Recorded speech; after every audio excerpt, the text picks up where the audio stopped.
Hello, my name is Lynn Hare. I'm in the Statistical Engineering Division at the National Institute of Standards and Technology.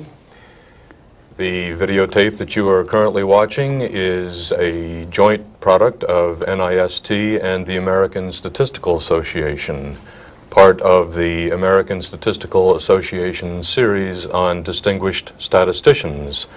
And I have the distinct honor today to interview one such distinguished statistician. That is Dr. J. Stuart Hunter, Professor Emeritus from Princeton University, and so many other things that ended up as being wonderful contributions to the American Statistical Association. Stu, welcome. Hi.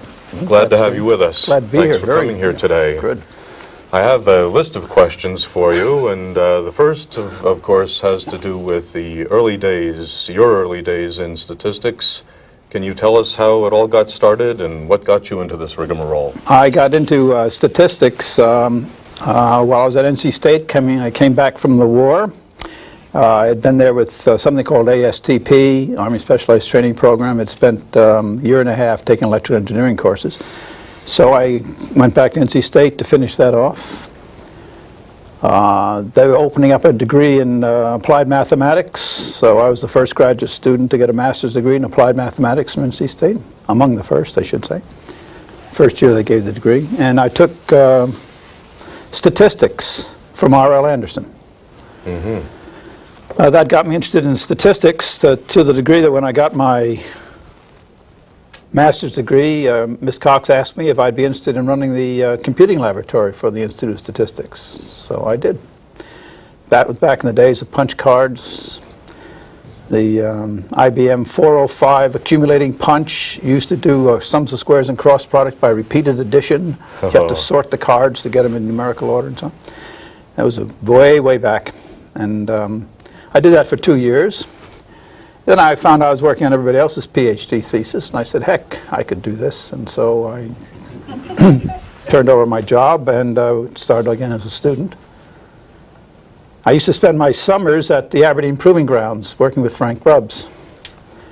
And near my last year as graduate student, Frank asked me what I was doing my thesis on. I said I thought I'd do something on factorial designs, fractional factorials.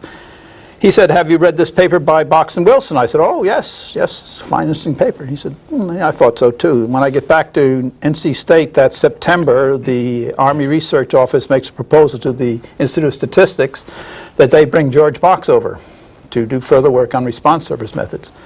So that January, George Box shows up on campus. I'm assigned to him as a graduate student. So we have to give Frank Grubbs the credit for catalyzing what is, in my life, the biggest possible event, and that was my association with George Box. Yes. Mm-hmm. And so one thing leads to another. We did the work on response surface methods. I followed George out to Wisconsin, and so that pretty well describes those early beginnings.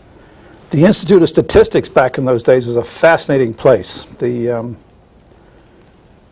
name a prominent statistician in the early history, in the history of statistics from the 20s on, and I've probably met the man. They all came to NC State. Fisher, Kendo, Wishart, Bose, Roy, Hufting, Hotelling. I had Harold Hotelling as a major professor for a short time, right? And so it was an absolutely spectacular Cochran. I got to know Professor Cochran very well. Now you had R.A. Fisher at Princeton one time with you. Oh yes. That was after he's been knighted. I have an interesting story to tell you there. The George Box and his wife Teddy and I, and Sir Ronald and Joan Fisher were all at having dinner at the Princeton Inn before the university took it over. Joan Fisher was Ronald's daughter. Ronald's daughter and our secretary for the Statistical Techniques Research Group. I see. And Fisher was telling us about when he was knighted. It was very late in the evening, and we were the last table in this large restaurant. And as he got into this business, describing how it was to approach the Queen and be knighted and so forth, this guy came up with a vacuum cleaner, poking around under our legs, and so I could have shot the man. But at any rate, Yes, I had a chance to meet Fisher several times, many times. And a newfound thrust into quality in the service industry with the vacuuming. Yeah. A noisy vacuum cleaner. No. Well, tell us about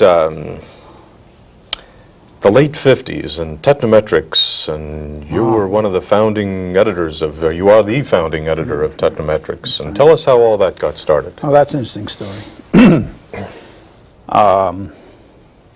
Actually, I have to go back to 54. George went back to, George Box went back to ICI in 1953. I graduated from NC State in 54. I went to work for American Cyanamid and spent 2 years at American Cyanamid. And during that time, the original chemical division of the ASQC asked me to give some courses on response surface methods. And so I remember going up to Harvard, doing one at Harvard, doing at MIT, several places around the country. They organized this course. It made mints of money for the chemical division, I recall. And I was working for American Cyanamid, so I was, in a sense, unable to take any payment for those services. So it was a very popular course, so it made an awful lot of money. I tell you that because it backs up what happens later. George arrives back at the Statistical Techniques Research Group, which was organized by John Tukey, and he and John were both co-directors, and they invited me to come down and join them. Mm-hmm. That's an invitation you cannot refuse, and so I left my job at Cyanamid. I talked to Jack Uden about it. Jack Uden, you remember, was very big here. Sure. And I said, and my first paper ever published was with Jack Uden. Is that right? Yep, on partially replicated Latin squares in biometrics. At any rate, I talked to Jack about it, and he said, Stu, let me give you some advice. Never have two bosses. Only have one. Because I was going to ask Cyanamid for part-time. It would be part-time STRG, part-time Cyanamid. And I thought hard about that because I had a very fine job at Cyanamid, earning a lot of money. And then I decided, the heck with it, I'd go back to Princeton, go back to the meet with George. So now it's 1956, 57, 56, and George arrives at Princeton. What a period in history that is for applied statistics, because the place was just a fervent of activity. We had all, I mean, Chaffee was there, Martin Wilk was there, George Barnard was there, George Box was there, John Tukey was there. I mean, it was, when I think back, it was just a spectacular occasion. And George started giving lectures on EVOP, I can remember. And of course, his work on response service methods going forward, because he's doing all the work with Curly Lucas on nonlinear design. And, well, at any rate, H.P. Andrews, whom we both know, became chairman of the education committee of the chemical division, and H.P. had the idea that we should have a course called Advanced Methods in Statistics, or some such title, and run it for a whole week, and Dick Freund up at Rochester seized on that as well, and so we started running this series with George Barnard, Cuthbert Daniel, George Box. I was lucky enough to be part of that crew. We gave these courses on one thing or another, and that began to earn a lot of money. And then there was the Gordon conferences, where we would get together to once again talk about developments in statistics. So it was very natural to get. We had so much fervent going on, and the chemical division had so much money. How could we put this to advantage? And so the idea was, well, perhaps we should have a journal. And then the problem was, well, we didn't want the journal at that stage to be completely an ASQC thing. We thought it would be very wise to have an ASA connection. And so we started making overtures to the section of physical engineering sciences, which had similarly just been established. John Tukey was the first chair. And so how to get the ASA in, because they didn't have any money. And so... they still don't. No, well, they're doing much better now, fortunately. So the idea was that we'd have these courses. George and I would give these courses on evolutionary operation. And the net favorable balance from those courses would be given to the ASA. So we quickly raised, $2,000 or $3,000 that way. And so the ASA now had money, which in a sense was assigned to the idea of a new journal, and the chemical division had its money in mind. And Sam Wilkes, good old Sam Wilkes, He was a great communicator, a great facilitator. I don't know what the word is for it. Things just happened when Sam was around. There were a lot of personalities. There were a lot of very prideful people. And he smoothed it all over. He made it all happen. And the presidents of the two societies got together in Princeton, and they agreed. And it moved from SPES, the Section of Physical Engineering Sciences, and the Chemical Division, from these sub-organizations up to the major organizations, and they finally agreed to get together. And so the first issue of Technometrics was 57? I believe 59. 59, 59, that's right, 59. And George came back in 56, 57, 58, 59, that's about right, yeah, 59. Mm-hmm. Now, George came back in something like October, November 56, yeah. Now, you were the very first editor of, Technometrics. It must not have been difficult to get papers It was difficult for to that. get papers. Oh, it was? Yeah, turned out. I used to scrounge for papers. And, after a while, you have a lot of blue chips. So the first several issues is not difficult. And then suddenly, you have to start looking around. And I worked hard getting papers for Technometrics in its early issues. I really did. And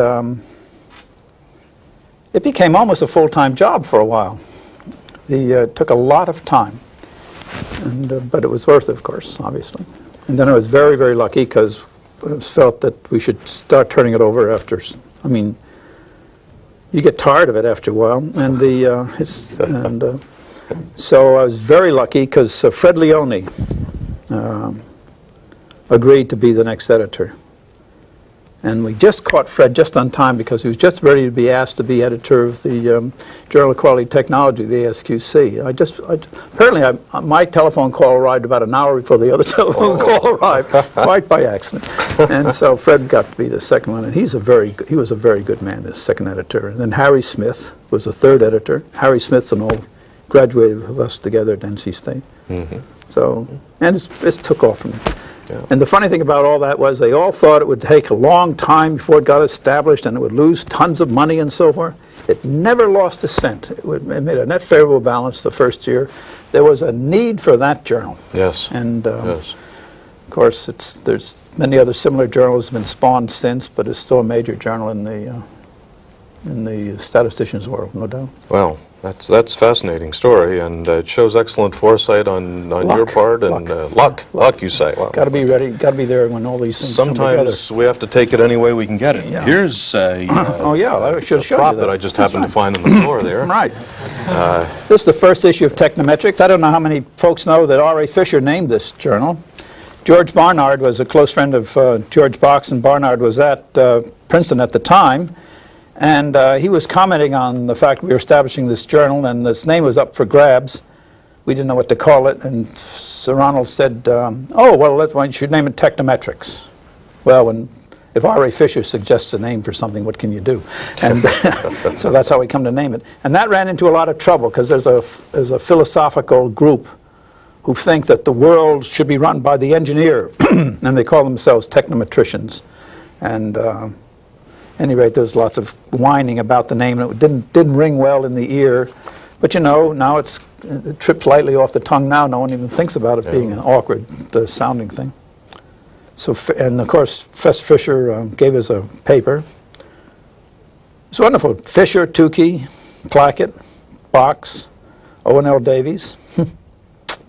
At any rate, it was a lot of fun. Yeah. And the paper George and I put in here on calculations for EVOP programs, the condensed calculation of EVOP program, that was a pretty good paper.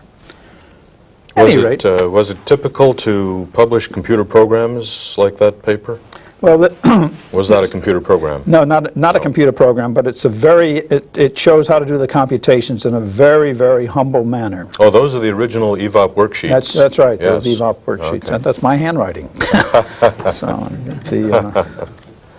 Stu, within the last few years, you went through the whole cycle from president-elect to president and then past president of the American Statistical Association. And during that time, you campaigned very hard for certification, sometimes at considerable personal risk and pain. Can you tell us where you think that might be going, and give us a little bit of the history, what motivated your activities in that regard? The statisticians are a remarkable group. There's not an undergraduate program in statistics in the United States or in North America that is accredited. You can get an accredited course in practically anything in the universities and campuses around the country, but not in statistics. I got into this because I thought it was essential to put some sort of a floor on that, and in that I had lots of backing from the folks in the southeastern states. There's something like 700 campuses give undergraduate degrees, and many of them have statistics, and there's a great diversity of material presented to these students and passed on to them, and then they get a degree, and statistics is named, and goodness knows what it's worth. And that's just for the southeastern states. You can generalize this. So I thought that's important, but the attempt to get accreditation organized was falling apart. The next stage was, if you can't accredit the undergraduate programs, if you can't accredit the process, maybe you could accredit the product. So why not certify the individual? Certification is a little deeper because we're now talking at a more professional level. And so I had in mind that the ASA should establish some sort of system whereby we would acknowledge people with two things: a decent education in statistics on the academic front and experience in its applications. It seemed not unreasonable. But boy, did I run into a buzzsaw on that. The many individuals from academia were religiously opposed to this. They said that it would restrict how we teach and what we teach, and it would the standardization of the tests for certification, since we're going to provide a test, would stifle undergraduate teaching and stifle graduate teaching and therefore stifle research. And wow, did I run into a buzzsaw there. So now remember, the ASA is made up of about 40% from academia, 40% from the government, and 20% of the rest of us.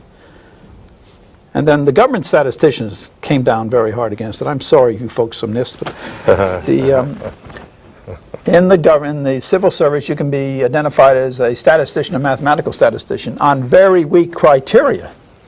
But nevertheless, you have a kind of certification which identifies you formally as a statistician.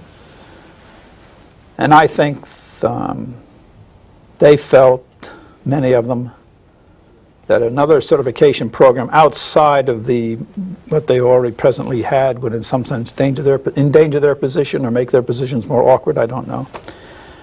But almost universally, government statisticians were not enthusiastic.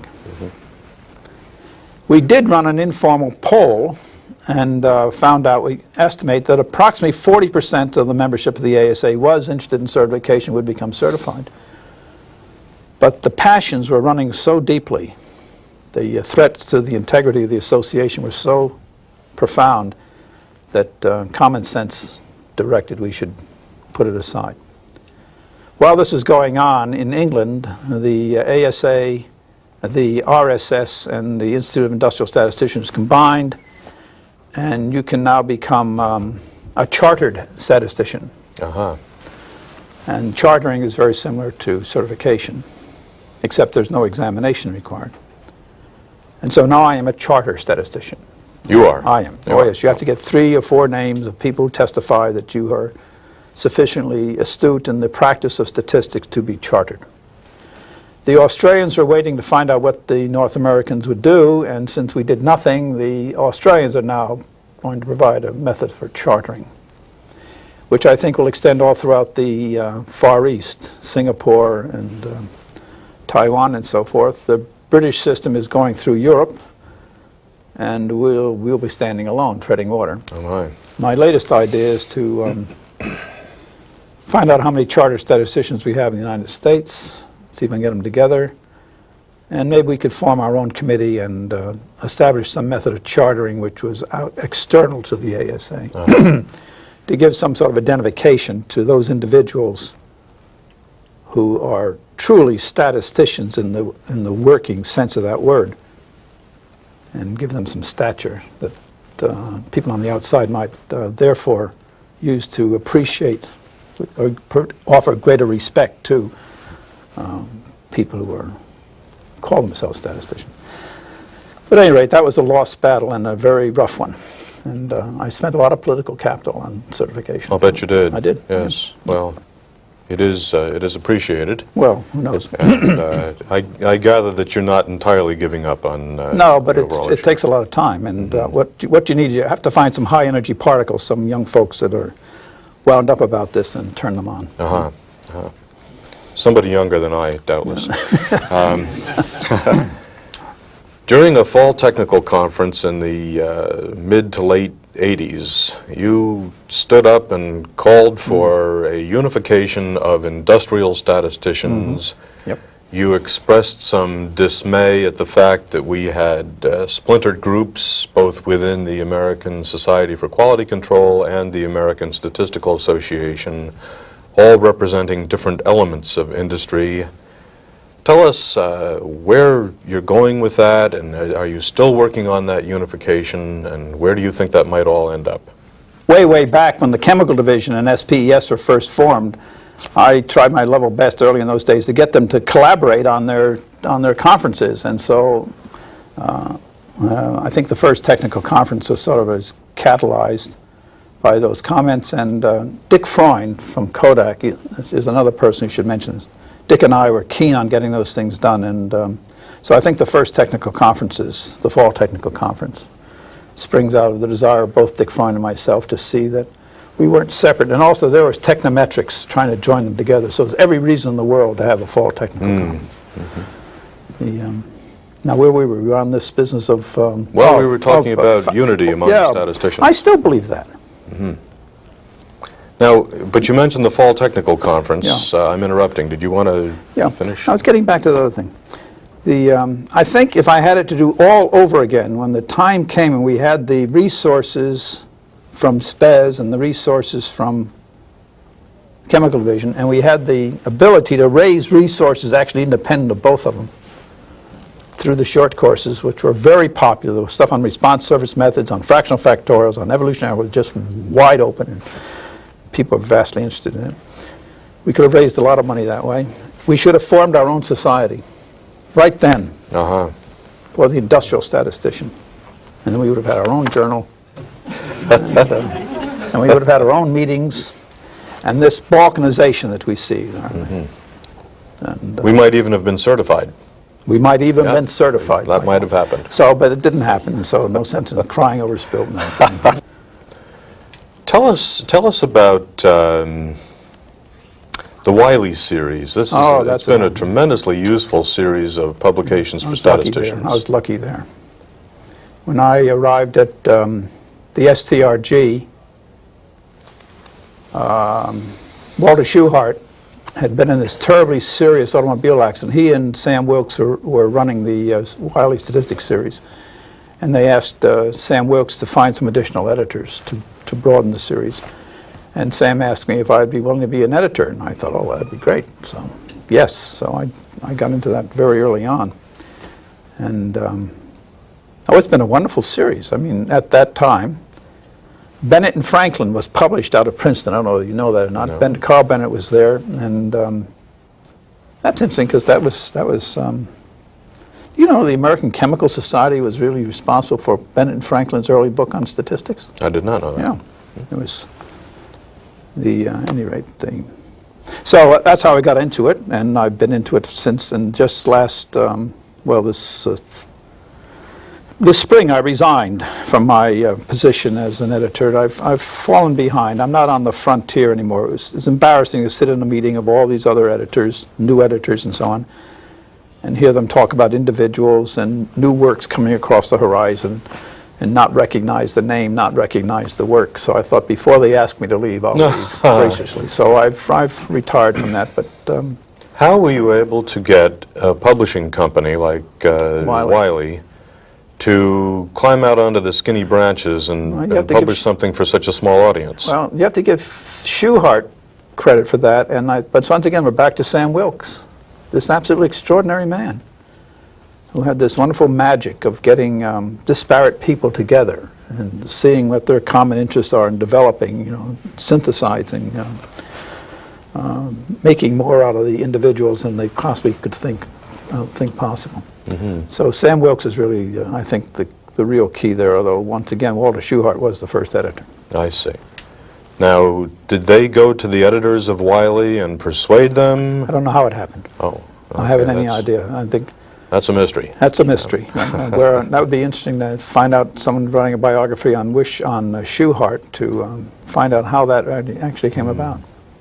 Wiley is a very interesting organization. It's one of the oldest publishing houses. Back in the early 1800s, Poe and Hawthorne and all sorts of people like that published for John Wiley. So it's been in the publishing business for over a century, and I don't know, Walter Schuhart might have been at a cocktail party with a Wiley. Who knows how it happened? Well, I remember Feller's book being more frightening than Poe's, actually. Yes. I met Will Feller was at the SDR. I have a wonderful story about Will Feller. You know, we had Burroughs E101 back in the days when we started going electronic, and it was a big machine, had a big wires you put together for doing things, wire this board. And we had a T for the E101, and Professor Feller came over to the Gauss house. That's where the SDRG was. And I was showing, see, Professor Feller, well, on the one end, look at him, do this, that, and then showing him, and it was all showing him. He says, he says, yes, that's very interesting. He says, but you should never ask a computer to do something you don't know the answer to. Sage advice. Years ago, there was a film series sponsored by Westinghouse, I believe. Yes. On training and teaching experimental design. And it was a very popular series. I remember back in my beginning days in statistics that I wanted to use that. It was more expensive than my managers would afford. We didn't get a chance to use it, but I know many did and took advantage of that film series. What inspired that series, and can you tell us a bit about what went into it? I was going to Westinghouse teaching this course on design of experiments. It starts off, well, you know, good old Philibin here does the same thing now. It starts off with basic statistics and builds them up into experimental design. And I was giving it at Westinghouse, and then I'd give it again, and then I'd give it again, and I finally said, you know, I can't keep this up. I'm a university professor. I have other responsibilities. I can't spend all my time. Would you consider, you know, doing a film? So, doing actually a film is what they said.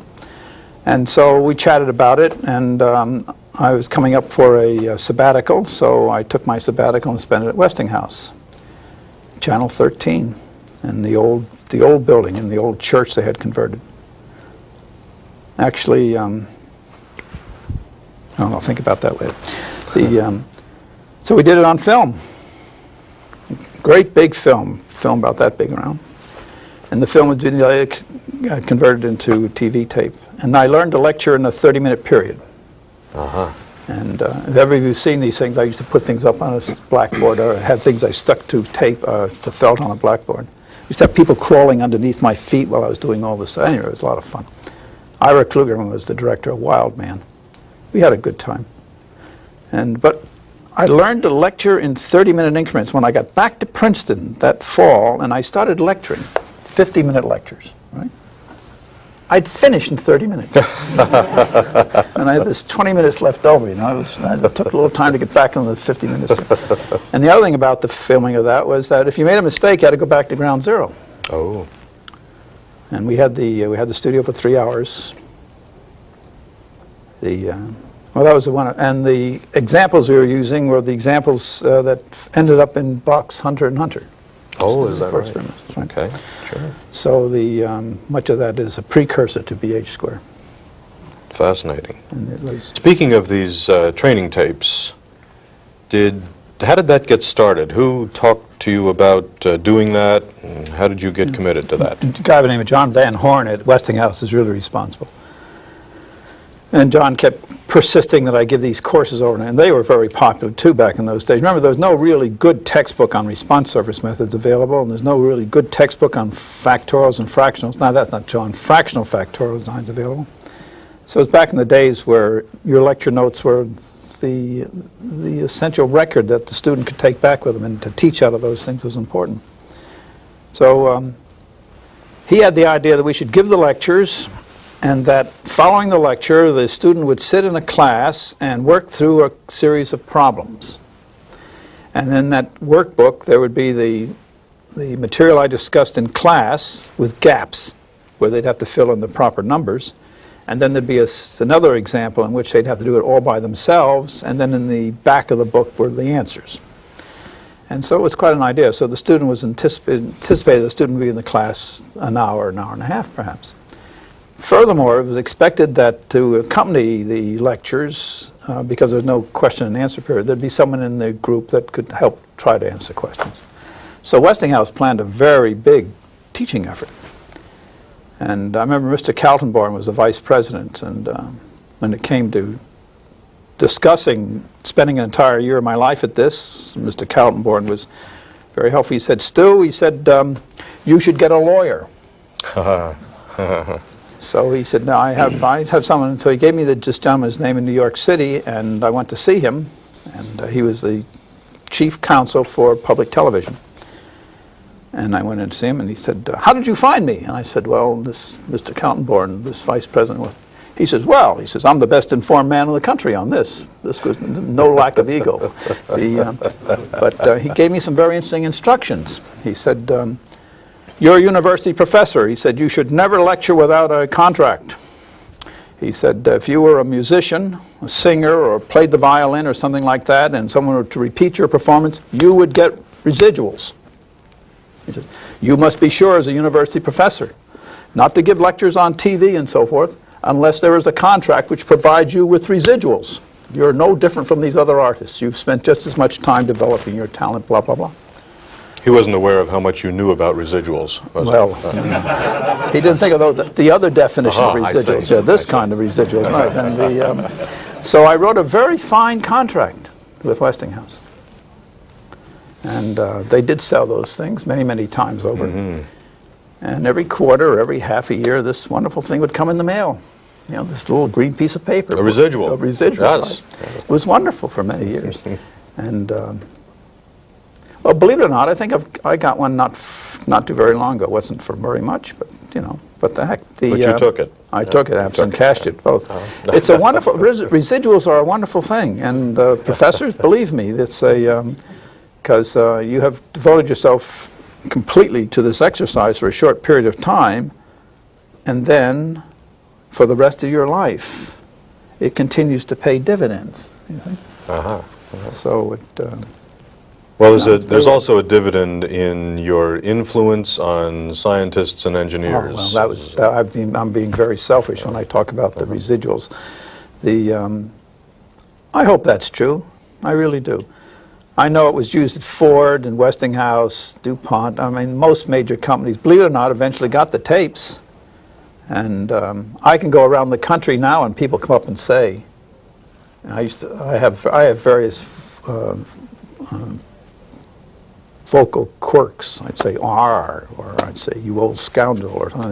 And apparently I used a lot of those in the tapes, and they pursue me. They do. Oh yeah, they keep following me about. So people recognize that. People recognize voice. that, and that's the only thing they do recognize now. So, yeah. It's funny what people remember out of those courses. They don't remember the statistics; they remember the idiosyncrasy. But tell us about statistical teaching. Every statistician I know is frustrated because of being spread too thin. There's too much work to do. There's never enough time to get all of this work done. And so statisticians resort to training to bring up the level of sophistication of scientists and engineers so that they can communicate better. Now, some training falls on deaf ears, some training goes nowhere, and the frustration mounts. Give us some of your wisdom on training and what makes for effective statistical training. Don't like the word training, but at any rate. Education? Education. I'll take it that way. Okay. I think the mistake most of us make as statisticians teaching this technical subject is we forget that it is a technical subject, but it is also a language. It's a language. It entrains ideas which go beyond the actual manipulation of the data, the mathematical models, and the deductive inferential processes that proceed from there. It's a language. And So you ought to teach it as a language. I guess and if you teach it, think of it in that context, it means that there has to be lots of practice on the part of the student. And since it is a technical subject, that means the student has to collect the data, the student has to plot the data, the student has to submit the data to analysis, and the student has to make his own inferences. And so although I've spent all my life, standing in front of a class in the historic way, lecturing, going to the blackboard, grading their homework, giving them exams, and so forth. It's not a particularly good way of teaching, getting the ideas, getting the philosophy, getting the essence of statistics over into the minds of the student. You've got to fire up something else in their imagination, and so I think it's I like that language analogy. It is a kind of a language. Mm-hmm. We think differently from other people. You can tell it right away when you go into a consulting situation or run into a scientist who's dealing with a problem. You have thought processes which are just unlike theirs. And that thought process has its manifestation in the language you use. And when you listen to them, you interpret their language in your language, and they don't understand what you're saying half the time because you're speaking a foreign tongue. Ships in the night. That's right. Mm-hmm. Many days, yeah. Mm. So I've always... so when I teach, I try to entertain. I try to make it as... as vivid as I possibly can. I also believe in the use of lots of graphics. And when I did the Westinghouse tapes, this guy, Ira Klugerman, came to Princeton and watched me lecture. And he said, the last thing we're going to do you, Stu, is last thing we're going to have you stand in front of a camera and lecture. He says, I'm going to get you, I want you to run around. I want you to use your arms and just be yourself. And so when we did the Westinghouse tapes, they were very unusual in that sense. I did run around a lot, do a lot of arm waving, strolling back and forth, and those turned out to be very good tapes. So that was the emotional component. The emotional component. I think it's important. You have to be sort of enthusiastic about your subject, and you have to show your enthusiasm. Yes. Are there any specific topics within the statistical bag of tricks that you would consider to be essential? Oh, I hate to say this because I don't want to get in trouble. I believe we'd go a heck of a lot farther in the arts of teaching statistics to the scientist and the engineer if we were more Bayesian in our approach. If we were willing to start from word one and admit that there's something called subjective probability or a probability distribution which is built on faith, not built on necessarily repeated performances, repeated samples from a fixed population. And when I discussed the confidence interval, I used to badger those poor guys back in the early days when Princeton had only men. I used to badger them about the correct confidence statement, And I used to take 5 points off all the time because they didn't say it just precisely right. And they all think in terms of personal probability. They all think in terms of a density of belief, if you will, is testified by the interval. And that's the natural way to think about it, and I think we delay our understanding by spending too much time on the formalities of teaching probability in the first place, and then backing that up with too much emphasis on the relative frequency interpretations. If we just relax a little bit and let them use their informal appreciation of the interval statement and so on, I think it would speed things up. I see. So meet them where they live, so to speak. Meet them where they live. And I'd do something else. I'd spend more emphasis on the other measures of uncertainty.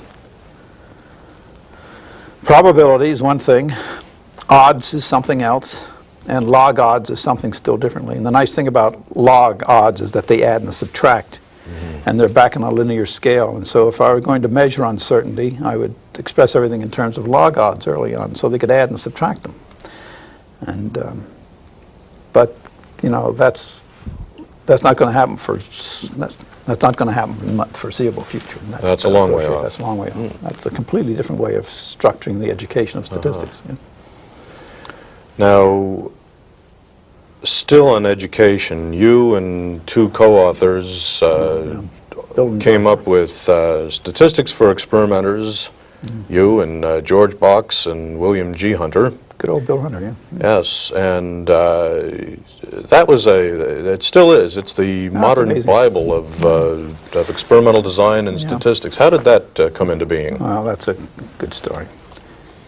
When I first got back to, when George came to Princeton, I got back, and I went to Princeton and joined him there. The whole idea was we'd eventually turn out a book. Actually, I have whole chapters on matrices and on split plot designs and things like split plot analyses and so forth, which are hidden away, have never shown up, which are in the book. When George went out to Wisconsin, I went out with him, and then I came back to Princeton. We were separated. And it was pretty clear that we were not going to get this book together for all kinds of reasons. Bill Hunter was an undergraduate at Princeton, and when he's in the class, he just went up like a boom, talk about turning somebody on. He turned on. And so when he went out he got his PhD, he got his master's in chemical engineering from Illinois, I think it was. He's got an undergraduate in chemical engineering from Princeton, master's from Illinois, went up to Madison to get a PhD. He said, we're going to get that book out. By golly, we're going to get that book out. And if you knew Bill Hunter, and he had energy and drive and spirit and every other blooming thing. And so the book really belongs to Bill. I mean, I'm sorry, George, that's not completely true. But no, George was the inspiration and the main engine. I was a good right hand or left hand, but Bill Hunter was the man that's responsible for bringing it to conclusion. And of course, they hit just right. Much of the stuff in the book was, in a sense, only in the literature, the stuff on fractional factorials in particular, and the stuff on response surface methods in particular. So it was a book that had that new material in it, and it's well written, I think. Lots of numerical examples. We had plenty of chance practicing with it in the TV shows and making those Westinghouse tapes. So it was put together nicely, and then it just clicked with the audience. And then the computer came out, the modern computer.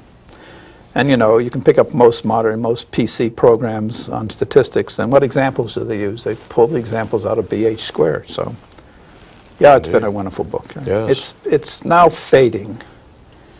And, well, of course, there's lots of other fine books coming over the horizon. Well, in my day, it was Davies, O&L Davies, and before that, it was Snedeker. When I first started in statistics, Snedeker was the Bible. And I remember Miss Cox and Jack Rigney and Cochran himself, grinding us through the examples in Snedeker. And I'll tell you, there are lots of fine examples in Snedeker, and they're very much detailed with respect to their arithmetic and numerical exposition. And there's lots of good graphics in Snedeker. So you might go back to Snedeker's early book, Statistical Methods, if you want to get a glimpse of what modern statistics should be like and can be like. Well, we seem to have come full circle, except I have one other nagging question. You alluded to it earlier. When you talked about the Westinghouse tapes or films, you said that people picked up on quirks. And one quirk that I noticed that you use and seem to get away with, and I don't think that I would, is you call everybody a scoundrel. Where did that come from? I don't know where that came from. I have any idea. I call myself a clod, and I call everybody else a scoundrel. I see. And I have a very forgiving nature, so I don't know where that came from. I do it all the time. You're quite right. Marvin Kastenbaum was one of the students. Incidentally, we had quite a class that graduated. It was Harry Smith, Stu Hunter, Sigurd Anderson, Mike Free, Brian Danford, Roger Peterson. Roger Peterson's just got through writing a book on statistics for agricultural scientists. He's out at retired professor now at the University of Oregon. It's quite a time. And also there were other guys like Jeff Watson and it was a great place to be back in those days. And I don't know how I got off onto that, but someplace along the line I picked up the. You picked up Scoundrel. Scoundrel. I just use it all the time. Marvin Kastenbaum. I hadn't seen Marvin Kastenbaum for 20 years. And I saw him, and I went bounding over the room to say hi. And he beat me to it. And so it's just part of the nature.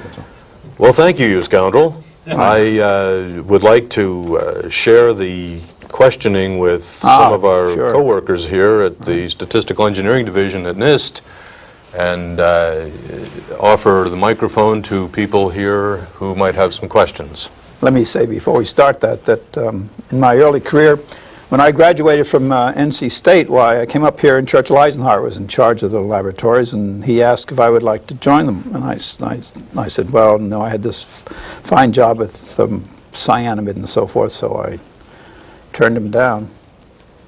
And a couple of years later, when I was in this interface between shall I leave cyanamide and go to Princeton, or what should I do, I was down here again for some other reason, and he asked me a second time. And I said, well, I wasn't sure. He said, Stu, he said, you only ask a young lady to marry you twice. If you refuse me now, you're out. And so, but those were back. And Joe Cameron was here in those days. Where's Joe Cameron? He's still with us, isn't he? He's around someplace. Yes. So you could have been Joan Rosenblatt. I would have been with Joan Rosenblatt. With Joan Rosenblatt. I see. Stu, question. You had mentioned about how statisticians in their consulting mode have a different thought process. What's your words of wisdom in regard to the future in terms of where the future statisticians are going to be coming from? And there's now more of a competition for the statistical student. Other disciplines arise, in particular computer sciences. What should academia be doing? What should the ASA be doing? Is there a problem there, and how do we solve it? Boy, that's a tough one, Jim. Holy smokes.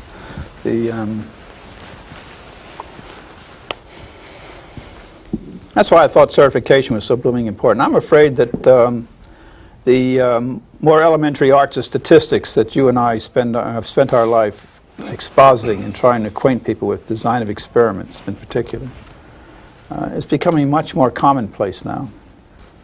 With the computer, they can get good advice on how to design experiments and how to do their analyses. And the fact that the arithmetic is out of the statistical, the burden of arithmetic is past now, I think seriously limits, in some sense, the teaching of statistics, because almost anybody can teach an elementary course in statistics now. What's missing, of course, is an appreciation for the language. And so I could imagine that at the lower levels of education in statistics, that the formal role of the statistician would gradually vanish, and that it would become a part of the everyday education. And so to become a statistician would mean that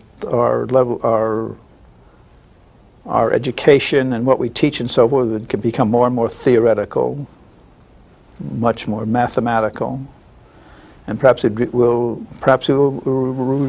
recede back into the applied mathematics sort of umbrella. I hate that thought, but it's not impossible. Unless we give some sort of external structure to what it means to be an applied statistician. And so I'm back at my, back hammering at that old thing all over again. So that's a really tough question. A really tough question. And the other thing that makes it interesting is that our ability to communicate with one another electronically is also going to, I think, draw down on the need for formal education in elementary statistics. Because you can be flamed in a hurry for making a fool of yourself in a simple statistical analysis. And so there's a gradual awakening and awareness of the fundamentals of statistics, the beginnings of statistics out in the wide world.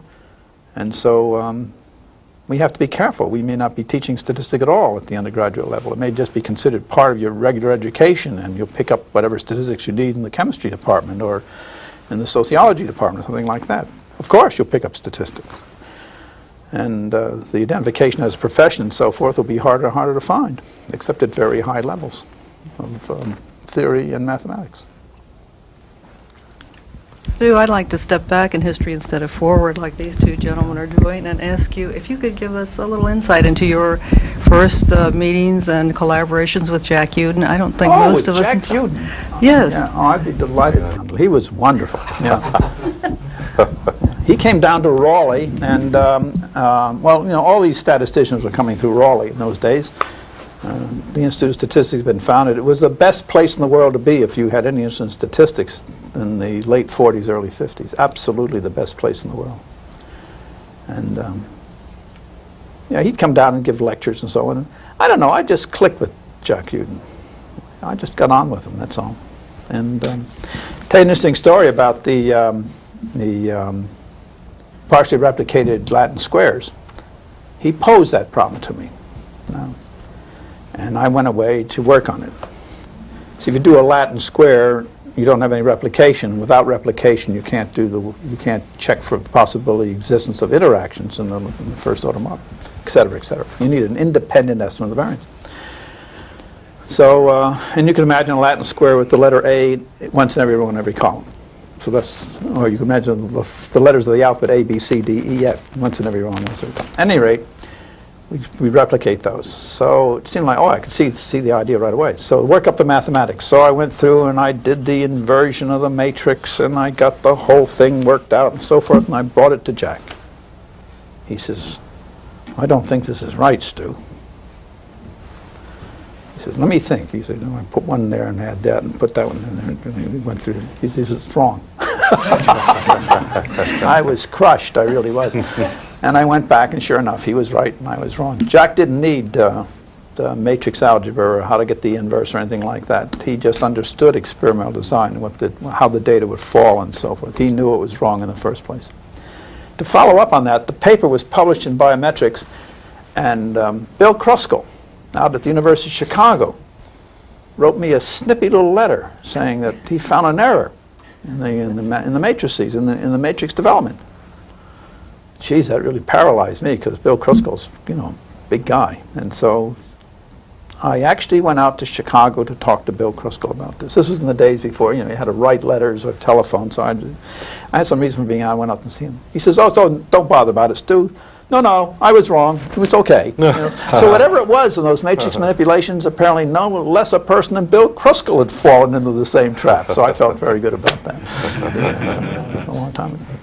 Yeah, another one of the old gang from I was going to say NBS, but NIST, is Joe Cameron. Joe's still with us.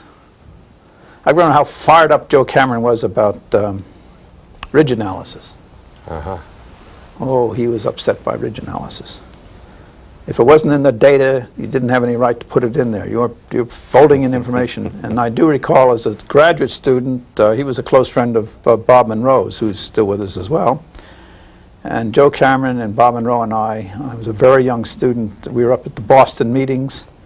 And I can remember palling around with these two guys who were both well known in the statistical fraternity. It was a great experience for me. And Joe Cameron, such a laid-back guy, such a gentleman. It was a great pleasure to be with him and so on.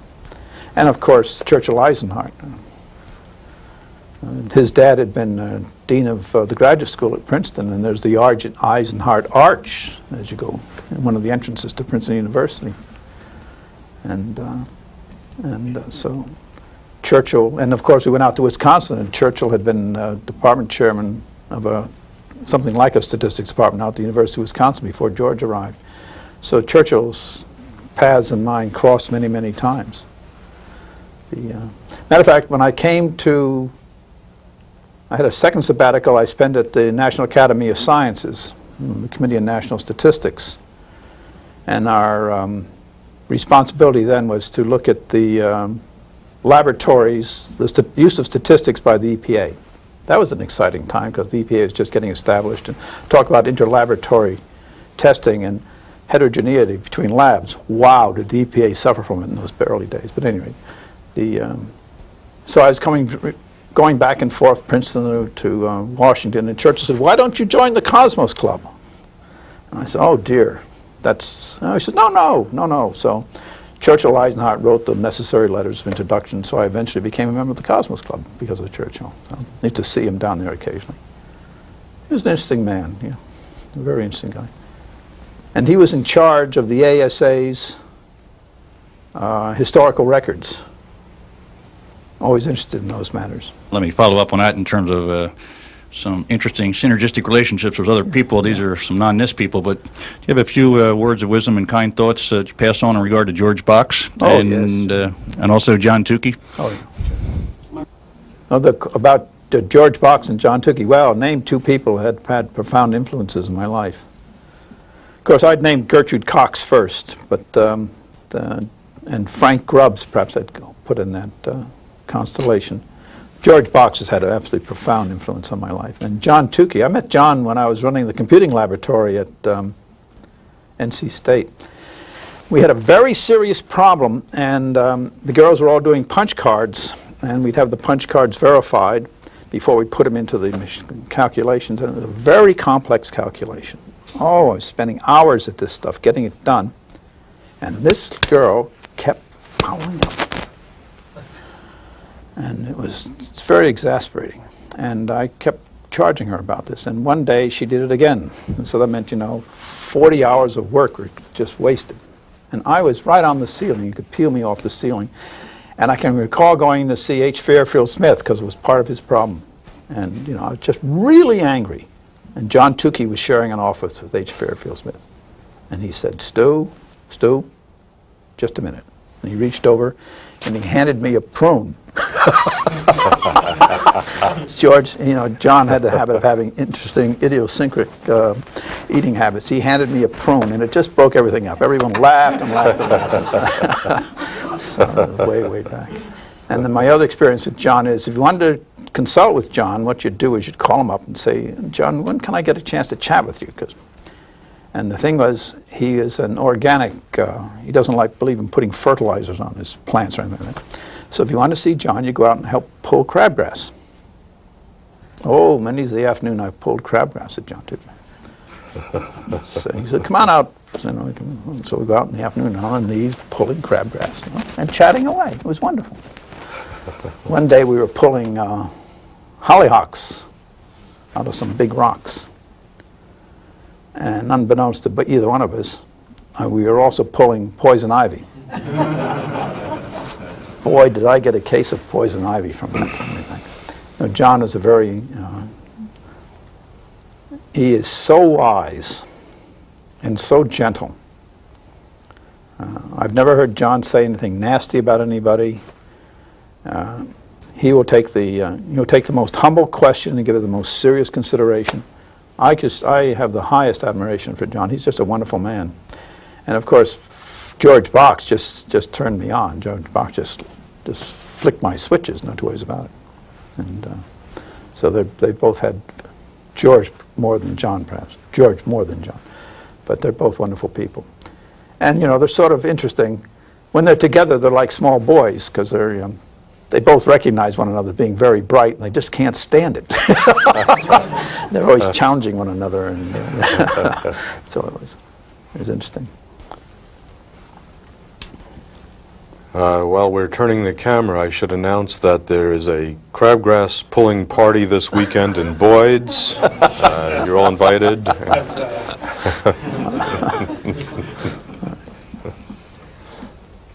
Are there more questions? I saw the tapes on design of experiments that you did, and I remember all the enthusiasm that you gave to the lectures. And maybe you also remember Jim was your alter ego for that exercise. I don't know what you think of that. And I remember some other lectures you've given here that attracted a very nice audience. People were very enthusiastic. My last question is, when will you come back and give another lecture at NIST? I'm getting to be an older citizen now, and I do have some. I go back to George Box. George Box has some very interesting ideas, which come out of his time series work with Jenkins on applications that have impact in the quality fraternity. He has something he calls the manual adjustment chart. Now, believe it or not, the manual adjustment chart is talked about in Box 100 and 100 on page 601. So that puts it back a few years. But there's been more work done, and it's one of these jewels that has not been sufficiently burnished and brought to the body politic to illustrate what it can do.